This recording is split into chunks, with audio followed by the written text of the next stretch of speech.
आज 3 मार्च 2026 है और यूएस, ईरान और इजरायल का वॉर अब डे 4 में पहुंच चुका है। इजरायल ने कल ही तेहरान और बैरूत पर साइमल्टेनियसली हेवी स्ट्राइक्स मारे हैं दोस्तों। और ईरान ने स्टेट ऑफ हॉर्मोज कंप्लीटली बंद कर दिया है। ड्रोन्स ने रियाद में जो यूएस की एम्बेसी है उसको भी हिट किया है। और ट्रंप बोल रहे हैं कि अभी जो बिगेस्ट वेव है वॉर की वो आनी अभी बाकी है।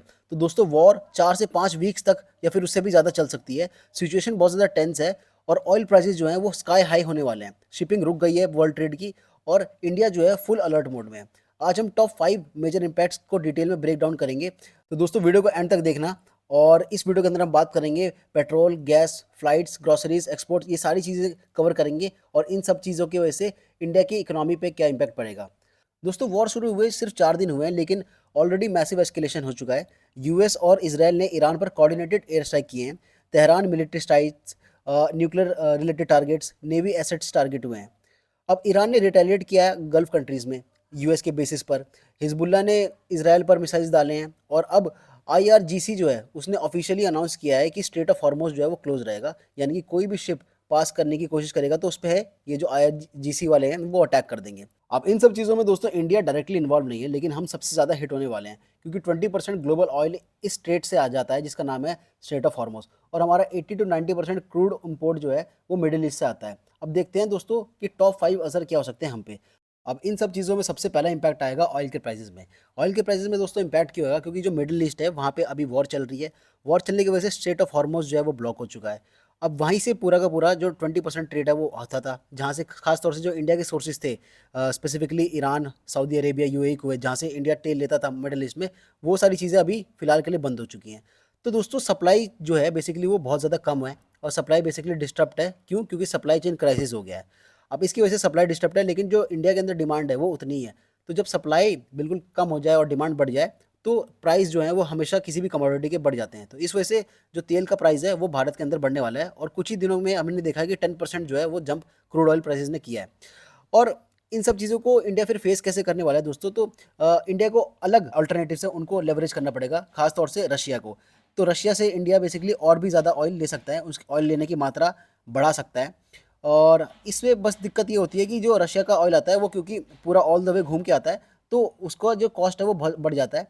क्योंकि फ्यूल कॉस्ट भी उसमें ऐड हो जाती है और थोड़ा स्लोअर होता है।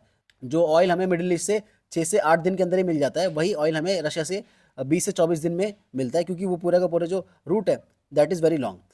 उसके अलावा दोस्तों India West Africa, Latin America और अमेरिका से भी ऑयल्स जो है वो परचेज कर सकता है। तो ये भी इंडिया के पास ऑप्शंस हैं। तो बॉटम लाइन में अगर हम देखें तो पेट्रोल, डीजल और कुकिंग गैस के जो प्राइस हैं वो बढ़ सकते हैं भारत के अंदर। अब दूसरा चैलेंज है दोस्तों ट्रेड डिस्ट्रप्शन का, यानी कि जो व्यापार है उसमें कुछ बाधा आना। अब दोस्तों स्ट्रेट ऑफ हॉर्मोज और बाबर मंडम जो स्ट्रेट है, ये हमारे बेसिकली हाईवेज हैं मोस्ट ऑफ द इम्पोर्ट और एक्सपोर्ट के लिए समुद्र के अंदर। यहीं से दोस्तों बहुत ज़्यादा मात्रा में इंपोर्ट और एक्सपोर्ट होता है भारत का मिडल ईस्ट कंट्री के साथ। तो अब क्योंकि ये वाला जो पूरा एरिया है ये ब्लॉक हो चुका है, तो जो शिप्स हैं उनको all the way south Africa से नीचे जो केप ऑफ गुड होप है वो वाला रूट लेना पड़ रहा है। इसकी वजह से जो टाइम है वो बहुत ज़्यादा ऐड हो गया है। अब टाइम ऐड हुआ है दोस्तों तो फ्यूल कॉस्ट भी लगेगी, तो इस वजह से जो प्राइस है वो भी बढ़ गया है।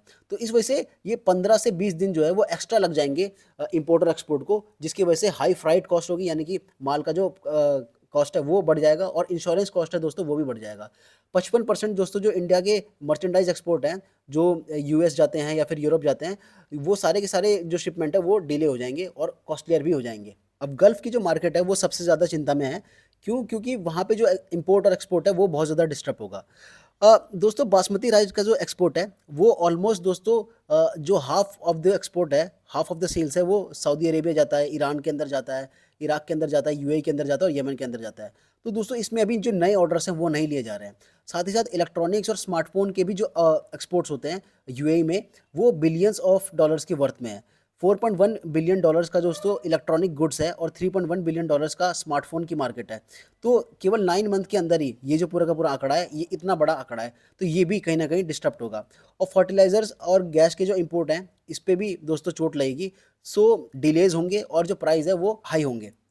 तीसरा दोस्तों जो सबसे बड़ा चैलेंज है वो है एयर ट्रैवल। एयर ट्रैवल दोस्तों डिस्टर्ब हो चुका है इस वॉर की वजह से। क्यों? क्योंकि जो दुबई का एयर स्पेस है वो कम्प्लीटली शट डाउन हो चुका है और कई सारी मल्टीपल कंट्रीज़ हैं, उन्होंने अपना जो एयर स्पेस है उसको क्लोज कर दिया है।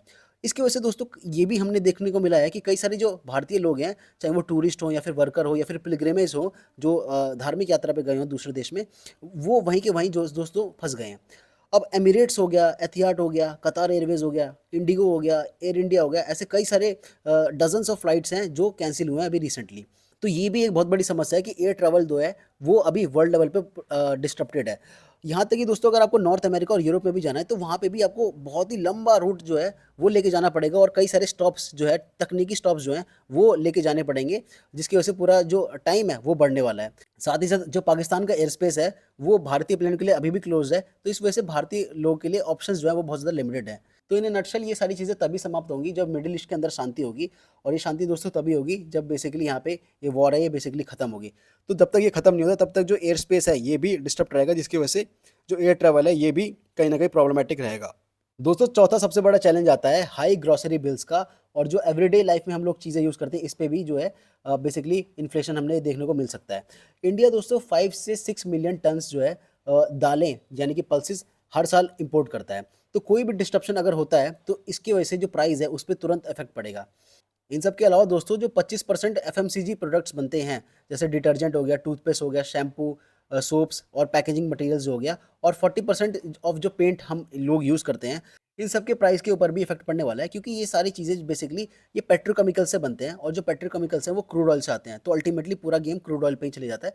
तो अगर इनके ऑयल के प्राइसेस राइज होंगे तो कोई भी चीज़ है डेली ग्रोसरी की, होम पेंट से लेके एक हमारा टूथपेस्ट या फिर शैम्पू तक, वो सारी की सारी चीज़ें एक्सपेंसिव होने वाली हैं। साथ ही साथ जो रेमिटेंस आता है भारत के अंदर, इसमें भी हमें स्लो डाउन देखने को मिल सकता है, खास तौर से सदर्न स्टेट ऑफ इंडिया है वहाँ पर। तो जितना लंबा ये कॉन्फ्लिक्ट चलेगा उतना ही ज़्यादा हम देखेंगे कि जो मंथली बजट है आम आदमी का वो कहीं न कहीं बढ़ेगा। दोस्तों अगली चीज़ है इंश्योरेंस प्रीमियम्स। अब ये जितने भी हमारे शिपमेंट्स होती हैं, जो कार्गो शिप्स होती हैं, हर शिपमेंट का दोस्तों इंश्योरेंस होता है, ताकि कोई भी अगर डैमेज होता है शिप में और सामान बेसिकली अगर डूब जाता है या फिर डिलीवर नहीं कर पाता है, तो बेसिकली उस चीज़ का जो इंश्योरेंस है वो कॉस्ट कवर कर ली जाए, क्योंकि करोड़ों का सामान होता है दोस्तों। अब इस वॉर की वजह से दोस्तों ये जो इंश्योरेंस की कॉस्ट है ये बहुत ज़्यादा बढ़ने वाली है, और कई सारी इंश्योरेंस इशूइंग कंपनी ने ऐसे कैंसिलेशन के नोटिस भी दे दिए हैं कि जो स्ट्रेट ऑफ हॉर्मुज़ वाला एरिया है वहाँ पे जो शिप्स होंगे उनका इंश्योरेंस बेसिकली वो नहीं कर पाएँगे। तो इस टाइप की चीज़ें भी हमें देखने को मिल पाएँगी। हालाँकि दोस्तों एविएशन इंश्योरेंस जो है वो अभी भी एक्टिव है, यानी कि जो हवाई जहाज़ का इंश्योरेंस है वो अभी भी एक्टिव है, लेकिन जो सी रूट है इसमें ये बहुत बड़ी दिक्कत आने वाली है, क्योंकि वही जो बेसिकली रेड सी वाला एरिया है और अरेबियन सी वाला एरिया है, ये पूरा का पूरा अभी ये डिस्टर्बेड है और यहाँ पे केओस और टर्मोइल है।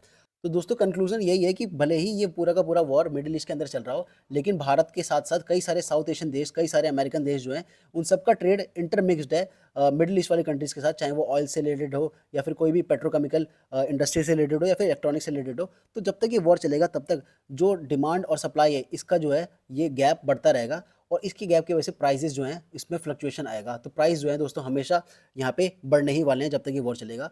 तो दोस्तों आशा करते हैं कि यहाँ पे जल्द से जल्द पीस हो, यहाँ पे शांति आए, और जो वॉर है बेसिकली वो एंड हो, और ये जो पूरा का पूरा ट्रेड है ये दोबारा चालू हो, ताकि इंडिया को या फिर किसी और देश को सफ़र ना करना पड़े उतना, क्योंकि ये अल्टीमेटली जो पूरा का पूरा बर्डन है ये आम आदमी की जेब से ही जाएगा। तो दोस्तों this was all about this video. मिलते हैं आपको अगली वीडियो में, तब तक के लिए जय हिंद, जय भारत।